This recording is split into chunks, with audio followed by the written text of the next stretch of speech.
The one big beautiful bill is here, and you want to know how is it going to impact you in your retirement. So there are two components, the senior deduction and also the SALT cap, the increase to the state and local income tax deduction, that I'm going to focus on in this video. And I'm going to do a couple of things. I'm going to explain them to you, including the phase outs and how long they're here. But I'm going to show you some examples, and the goal here is to help you start to grasp, help you start to understand how these different components of not just the new legislation, but of the overall income tax code itself, how they all kind of work together so you can start to understand a little bit better about how taxes impact you in your retirement, with the ultimate goal to help you pay less tax.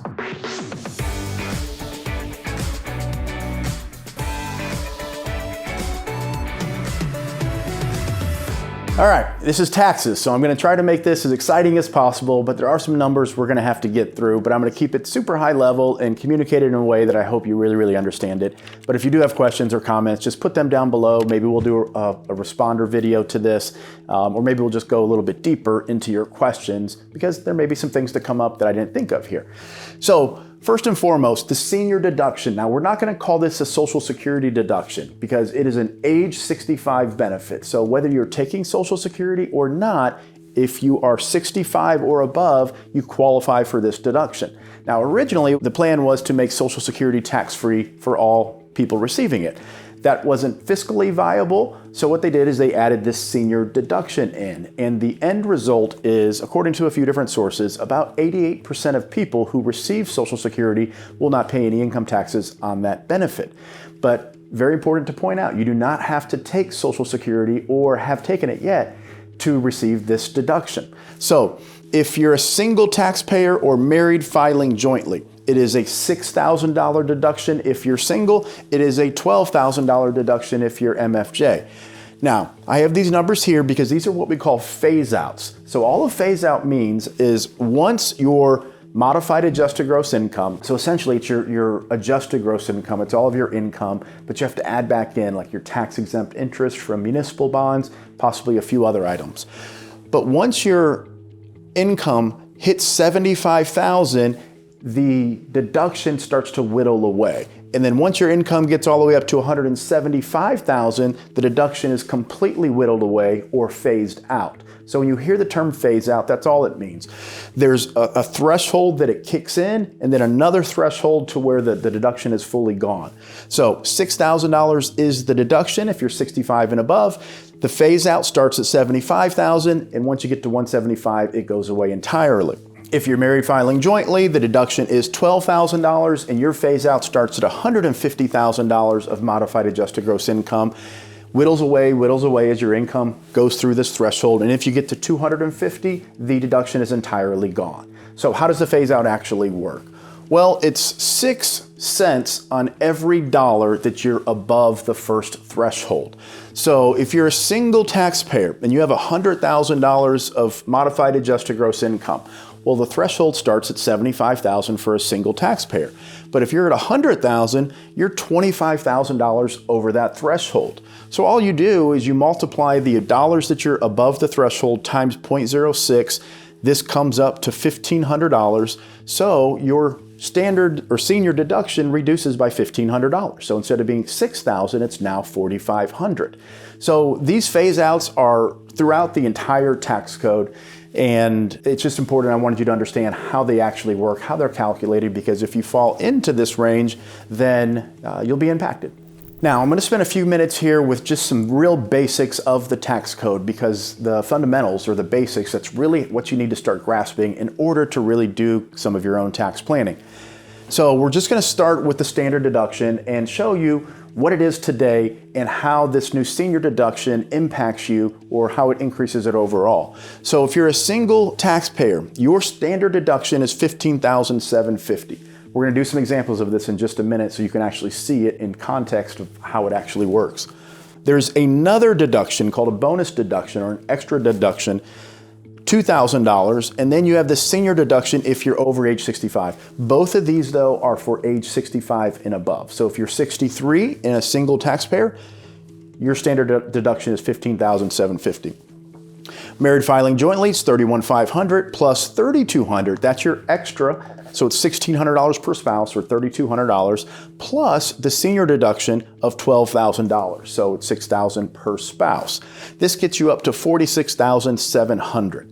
So if you're over the age of 65 and single, $23,750 is your total standard deduction, and if you're married filing jointly, it's $46,700. So when you hear deduction, standard deduction, many of you aren't CPAs, you don't do your own taxes, but you recognize these terms. When we look at these numbers, all they are reductions in your income to get to the amount of income the government says you owe taxes on. So if you make $2 and then you deduct $1, you're left with $1. That $1 is your taxable income. So it's just deductions from your gross income to get to a mathematical number that you pay tax on.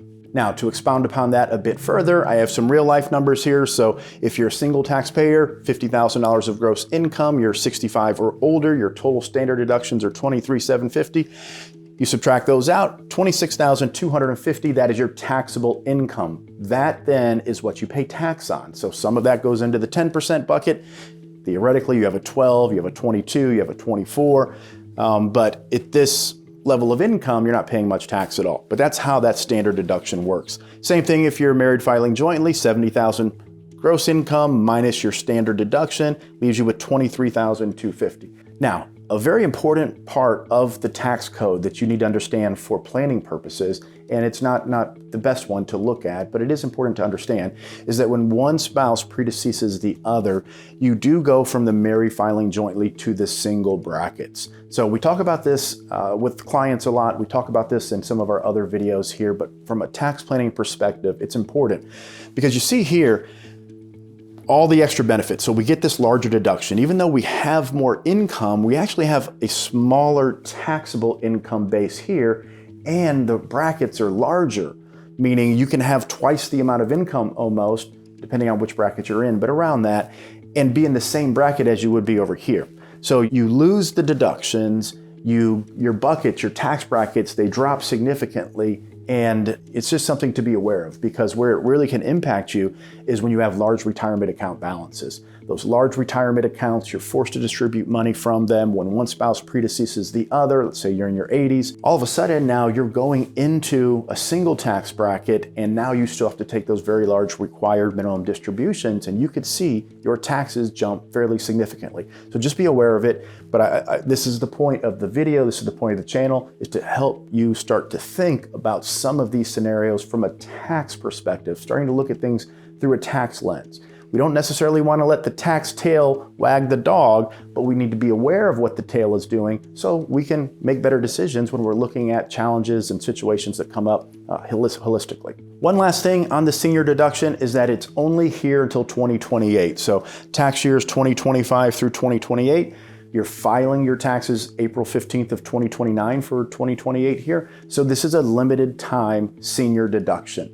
So maybe you accelerate some income, maybe you do some Roth conversions, take advantage of that extra deduction, because if you do a $12,000 Roth conversion, you're married filing jointly, you get to deduct that with that senior deduction. So it may make sense for you. Of course, you want to talk to your CPA, you want to run some different scenarios, model it out, so you can help make the best decision for you and your family. And of course, if you need any help with that, just reach out to us. This is what we do as part of the Retirement Success Plan. Now we have the SALT deduction. So SALT stands for state and local tax.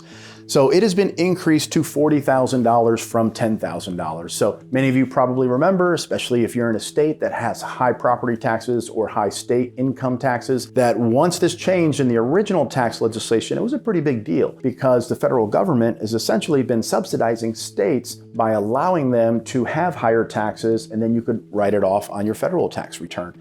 Well, in the original tax bill, that was taken away. So there was a cap, $10,000 cap on how much you could deduct from your federal tax bill based on your state and local income taxes. So this has been a big deal for many years.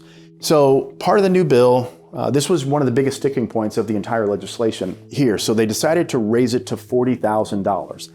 The phase out for the SALT increase in the SALT cap starts at $500,000 of income, and then completely goes away at $600,000 of income. So whether you're single or married filing jointly, it doesn't matter. The phase out begins at $500,000 and it's completely gone at $600,000 of income. So just a quick recap here is state and local taxes. If you have a state income tax, if you have property tax, if you have sales tax on large purchases, or if you want to keep receipts on all your purchases for your sales tax throughout the course of a year, this is an option that you have to deduct off your income, but you have to choose. Do you take the standard deduction or do you take the SALT deduction? Because the SALT deduction is itemized. So you have to choose. Do you itemize or do you take the standard?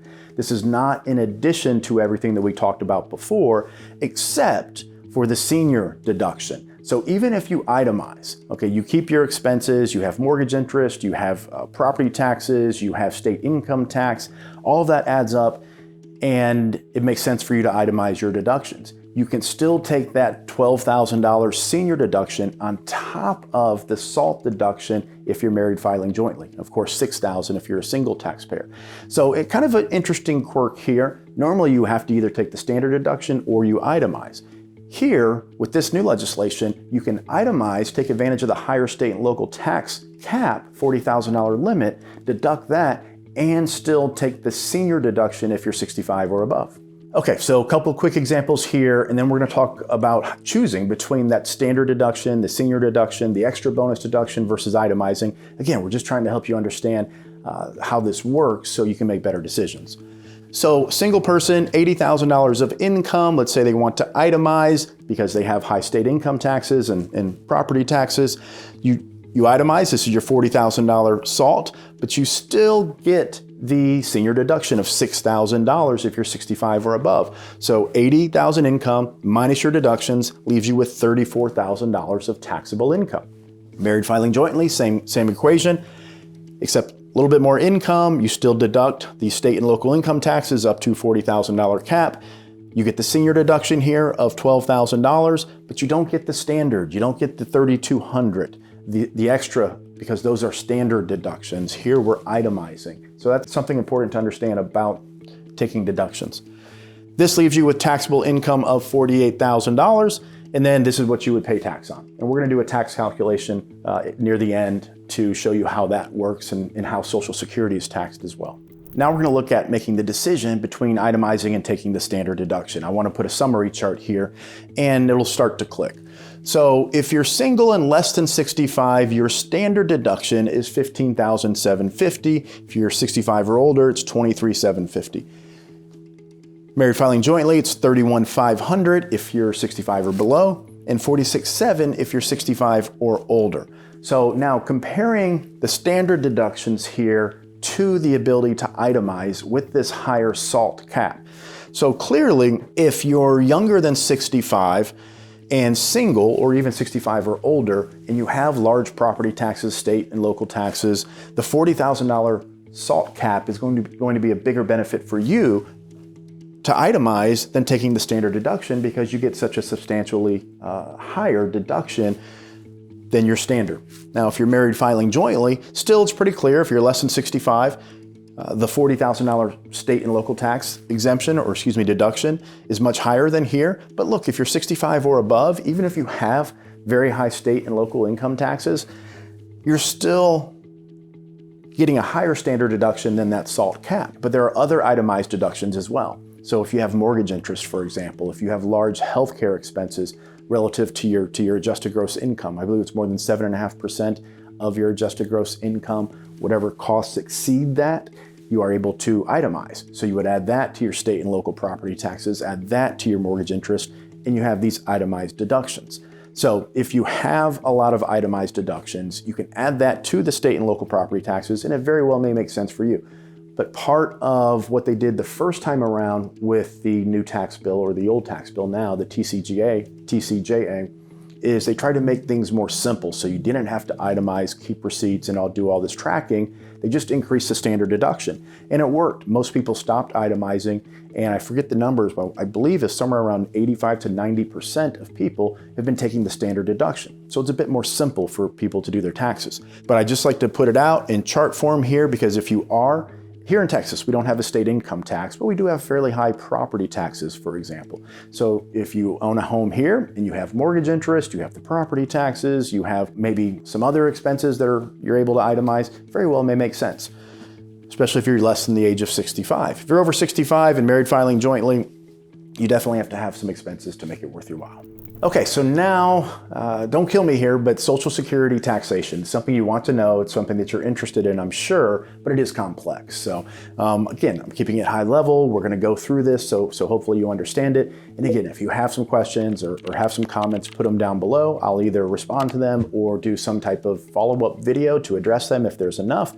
And of course, if you need help with Social Security or income planning or figuring out the taxes on all this, understanding how do you make the best decisions? How does it impact you and your family? Are you going to be okay? You can always reach out to us for that as well. So here we have a retirement income distribution scenario, and we're gonna look at the taxes and how all of this comes together. So if you are a self-director and you like to handle this stuff yourself, hopefully this helps you make better decisions, at least be more informed. So $50,000 IRA distribution, $50,000 in combined Social Security. We're gonna look at married filing jointly here, and $10,000 of municipal bond interest. So our actual income in this hypothetical scenario here is $110,000. That's how much income we actually have coming in. We've chosen to distribute from the IRA. This happens to be what the Social Security benefits are, and we made some investments where we have $10,000 of tax-free, federally tax-free muni bond interest, $110,000 spendable income without getting, well, that's the income. I parenthetically notated this because this is a separate calculation that we have to do to determine how much of your Social Security benefits are subject to income tax. Then we do a couple other calculations to actually get to the number. So IRA distributions. But then what you do, you take 1/2 of your Social Security benefit. So it was $50,000. You take half of that, 25, and you also have to count the municipal bond income for this. This is a modified adjusted gross income calculation. It's actually a different modified adjusted gross income calculation that I talked about above. I believe there are 7 or 8 different MAGI calculations that pertain to different aspects of the tax code. This one is for Social Security. So again, without getting too deep here, your IRA distributions plus 1/2 of your Social Security plus your municipal bond interest gets you to $85,000. You then have to say, okay, $85,000, where does that fall into the Social Security tiers? So there are 3 tiers. This essentially means that you're in the top tier. Up to 85% of your Social Security benefits are subject to income tax. Now, notice I said up to because there's phase outs when doing that calculation as well, which I'm not going to get into because it is very complex. But just understand it's up to, it's either tax-free, 50%, up to 50% of your Social Security could be taxed, or up to 85%. When we get to 85,000 in this number, you're almost at 85%, probably 83, 84. So, okay, now we have that number.